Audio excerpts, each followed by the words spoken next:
Hello guys, my name is Diane and I'm here today to share what I've been learning to cope with since when my 3-year-old daughter passed away, or I'd like to call it transition.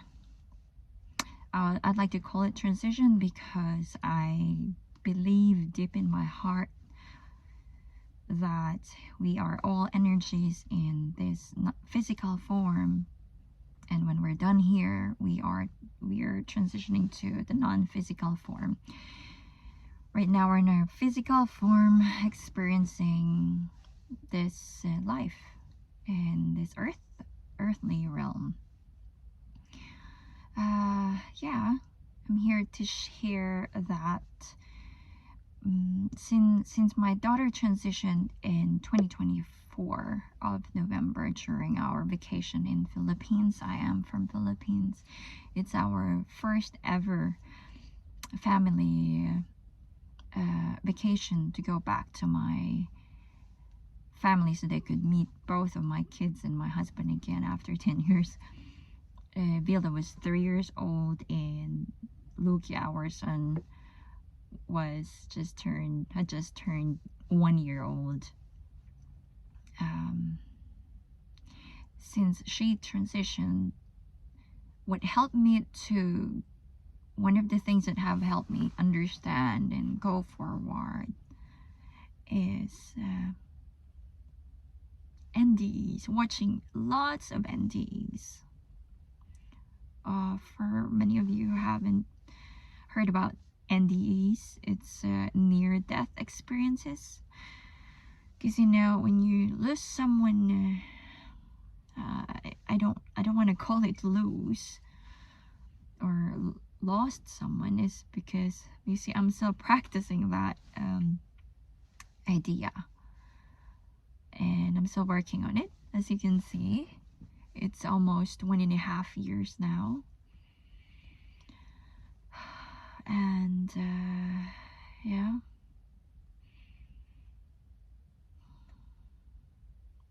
it's been going up and down. It's like a wave from the ocean. Sometimes it's peaceful and calm despite what happened. You get to have that understanding why she had to go back. And sometimes it's very low emotion, but as I've said, I'm still practicing to be in the acceptance of where she is and understanding where she is now. I will go more into that later. So NDs have helped me a lot. I have had been working in Norway. We're from Sweden, and after 2 months of the funeral, I took the job abroad because we needed that help, and it actually have helped me to be away for some time, although I had to leave my 1-year-old and my husband while I was on an assignment, a short-term assignment, like 1 month away. Then they had to drive to me, and then we were together again. So yeah, I was able to bring my family at my work and travel a little bit. It also gave us time to have recuperate everything,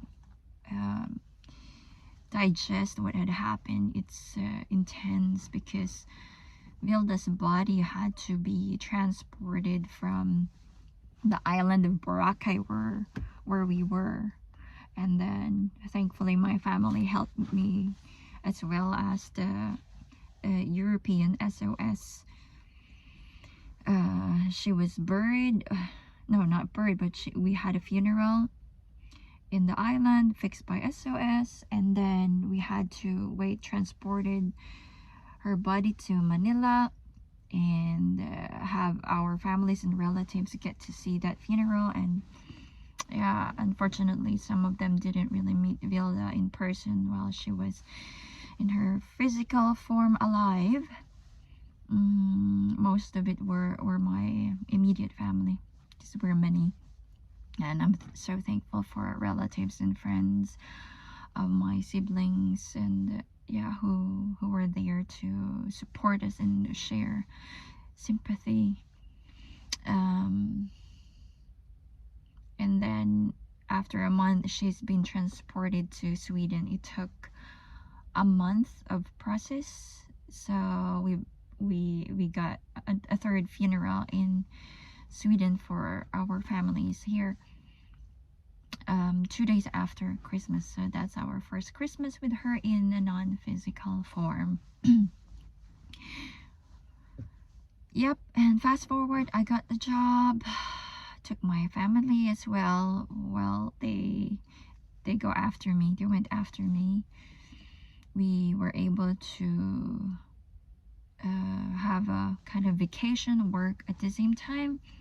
It helped us to move forward somehow and build new memories together with our toddler, with our 1-year-old. Now Loki is a toddler, soon 3 years old. Going back NDEs, I had to cry a lot, and I still cry sometimes when I have to. But catching the moments of getting low and that feeling, and those stories, those moments when while she was transitioning, is kind of like a loop stories that get me into a very low mode energy. And I have to acknowledge that every time, and send love to myself, and not to regret that I didn't do enough. You see, I'm still trying to get through this. But I wanted to share this with you, because if I am able to keep moving forward, as well as my husband, he's doing amazing too, and you can too. Whoever loved ones you have, now in a non-physical form, you will always get help. You are always, I come to that understanding now, that we are always supported from the other side, and that we are always loved. So yeah, I guess we just have to go through this. I still trying to, not trying, but I yeah, but just I'm really thankful for the people who have set up YouTube channels of and the people who've been sharing their near-death experiences online, so people could have the understanding that there's more after this life. And I really believe that in my heart. But I guess with this emotion that I'm feeling right now, of course it's the love, but it's also that still in that pace of understanding that this is not just who we think we are, but we are more than this. So NDEs, and now I working on my OB, out of body experiences, because I have also had sleep paralysis in the past, and lately been practicing that as well. I have almost successful ones, and one that is successful. I can talk more about that in the other videos that's coming up.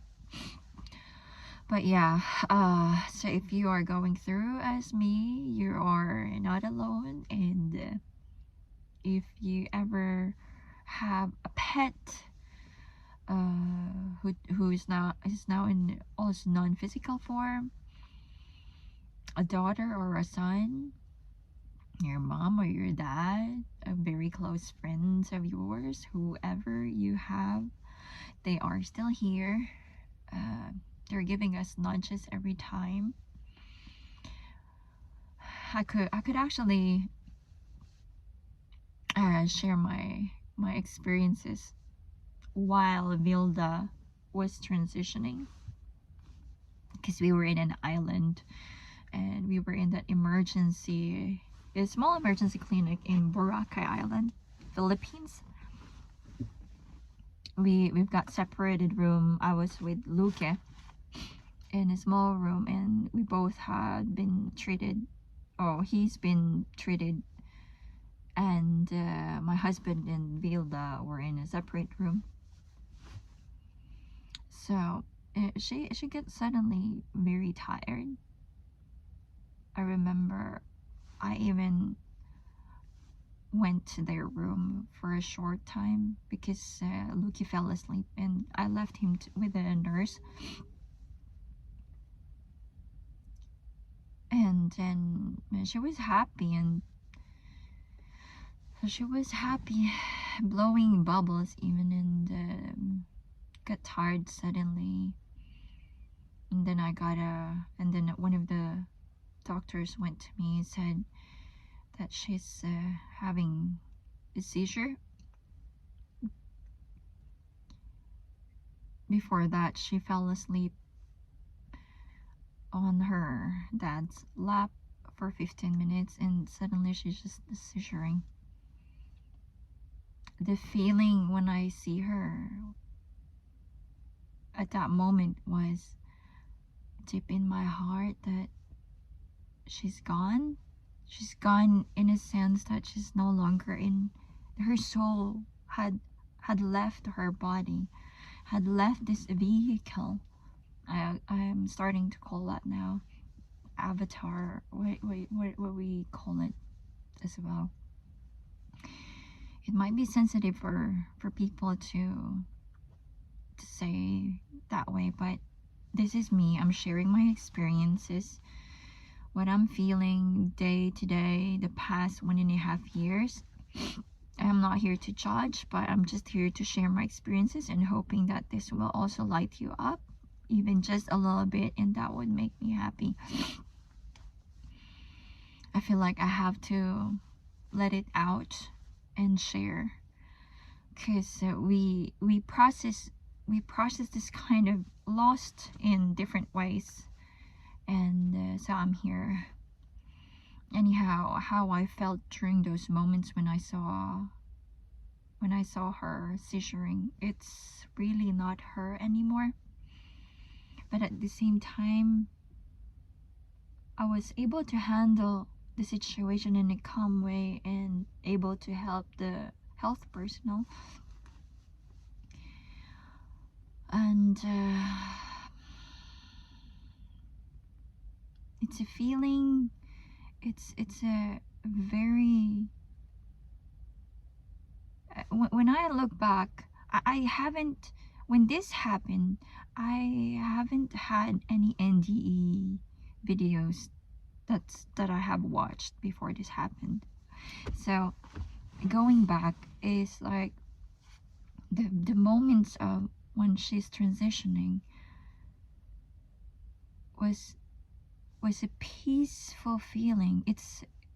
And it might be weird for some people, but for people who have loved ones who have lost their loved ones, and you have been in that moment, you might have, if you go back, you might have the same experiences of that feeling of tranquility, of peaceful. You know, there were those moments, and that like, especially for mom, or for mom and dad out there who have lost their children, and you were there beside them, looking at them. Of course, there were also moments that how sad it is, and at the same time that she's suffering, she's so tiny, and we had to travel her from a van, a rescue van, and then we have to take her on a boat, like 10-minute ride on a stretcher. Manually had to lift her to a boat, and then we had to travel for 1.5 hours by a rescue van. That's like, you know, sirens going and squeaking at the same time. It's like, it's not at all what I wanted for my child. That kind of, I don't know. I mean, I moved to Europe, or I dreamt this kind of life where I am right now, and I'm very thankful. It's also because of the healthcare, but it's not the best that we get, but at the same time we are thankful that we got the help. I guess I'm processing that if we could have her, if she should have been here in Sweden, then there will be like helicopter who would help us right away, and how fast the ambulance here, and how more advanced the equipments we have. I've got 2 doctors and 2 nurses and me and an assistant and the driver of the rescue van and other bystanders who have helped us. We even had to stop in a small hospital to secure her tube, her ambu, for the ambu bag. And when we stopped by in that small hospital, I saw her belly had blown up already, but she's still fighting. And I was singing to her favorite songs from cartoons and talking to her the whole time. I was singing out loud. I didn't care about what people was gonna say. I kept on talking to her to stay with me. And then as soon as we approached the tertiary hospital, after it probably not take us, it just probably not took us 1.5 hours, but probably almost 2.5 hours. I don't know. It's like the time was somehow slowed down, that you didn't care of the time anymore. You were so, I was so focused, really there then, living in the now, if you say it, if you want to say it, if you want to call it that way.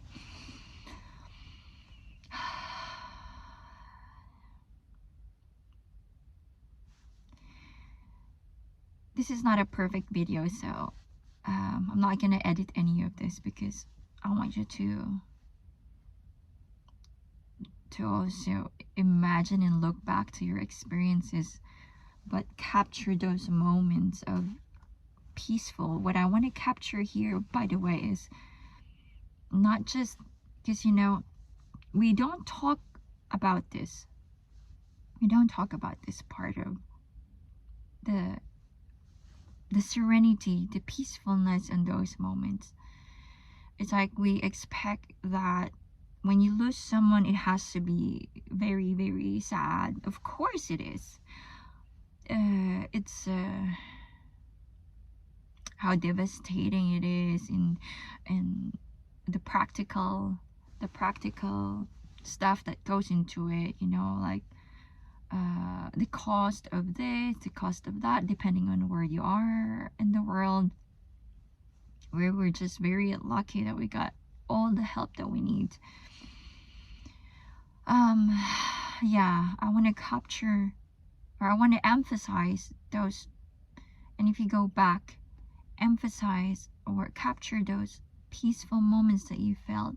And what I believe, what I wanted to share now is, when I go back to people's NDEs, experiences of those was while they're transitioning to the non-physical form, or the time that they have seen beautiful surroundings of beings, of even met loved ones who are already on the other side, and how the people experience NDEs, how they felt they were wrapped in full of love with no judgment at all.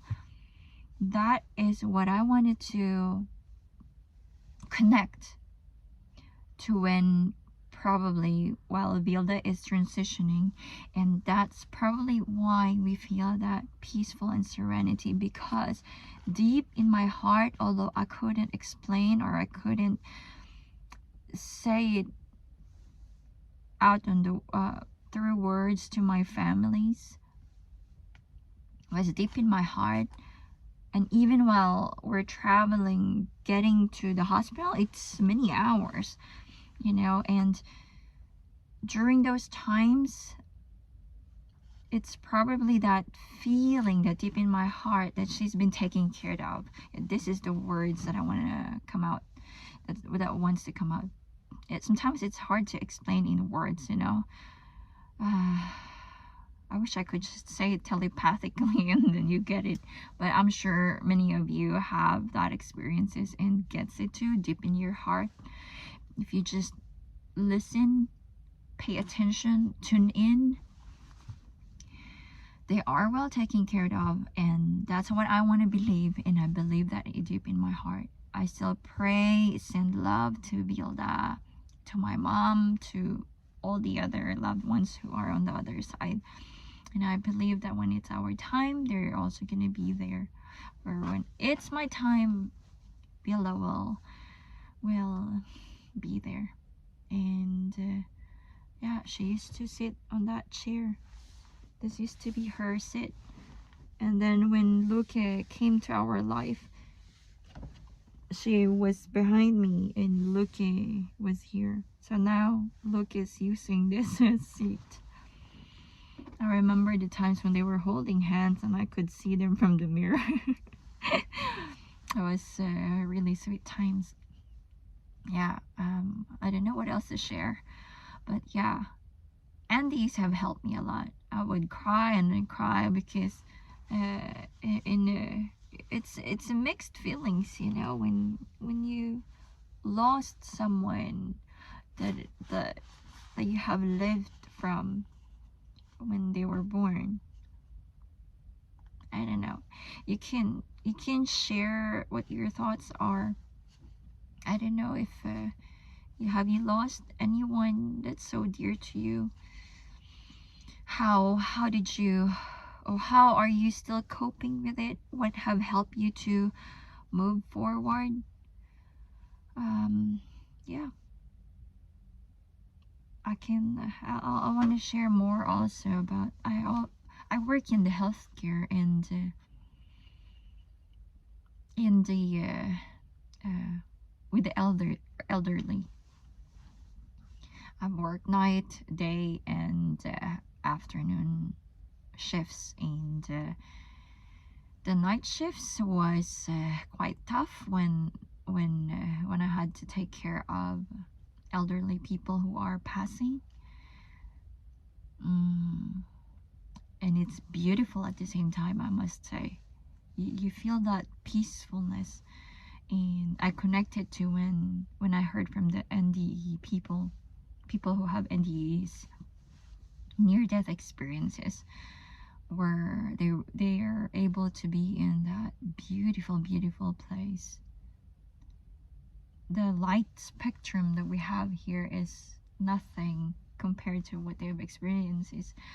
That is also why I want to go more on OBEs, out of body experiences. I'm practicing my sleep paralysis and then pop out from my body. I was very close one time. Was very close, but I fight for it, so I didn't pop up. But I'm looking forward to, and I'm gonna share that on to this video. So if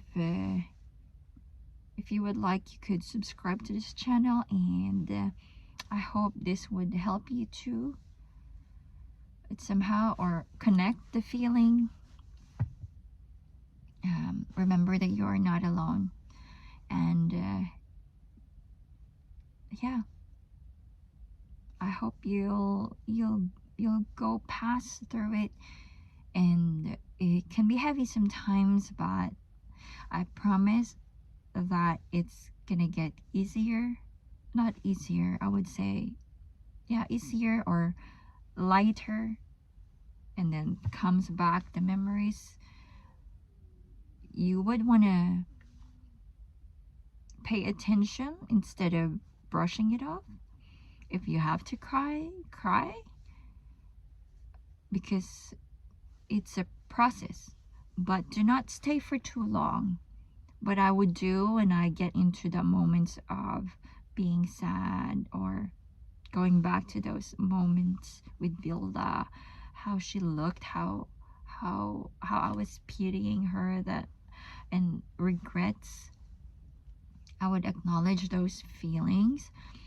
I would even meditate in that, and sending love to myself, being kind to myself, and knowing that I've done what I could have done, the best that I could have done. That this kind of things, understanding of when it's our time, we cannot really control it, because there is much more happening behind the scenes that we cannot comprehend, or we cannot comprehend in a rational way. But knowing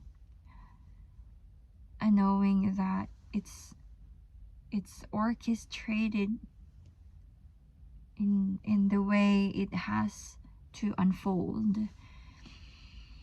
and when it's our time, it's really our time. So it also woke me up from that experience, and reevaluating my life, what I want to do more. And I believe Vilda has been helping me to lead to the direction of consciousness, being more awake of who we truly are, and not just focusing on the practical side of this life, but also live. I believe both of us, me and my husband, are being helped by her, and the others, of course, and so was you. Remember, you're not alone. Remember that the other side is on your side, and always, and you are also always loved and supported. Yeah, so meditate into it, quiet your mind, acknowledge, do not brush off the feeling, but feel into it. Let go in a way that you acknowledge the feeling, and then I would go to the beautiful memories that we have done. I would even talk to Vilda, and yeah, that's one of the ways that I've been doing this past 1.5 years, and it's helping me. Also going to the nature, and nowadays now that it's beautiful weather here, we're taking advantage of being together as a family, and creating new memories, camping outside, being more in the nature, connecting, sending loving thoughts to everybody that I know, or not even that I know of, even people that I don't know. This have started since Vilda transition, and I know she's always been here. So much love to you all, and see you on the next video.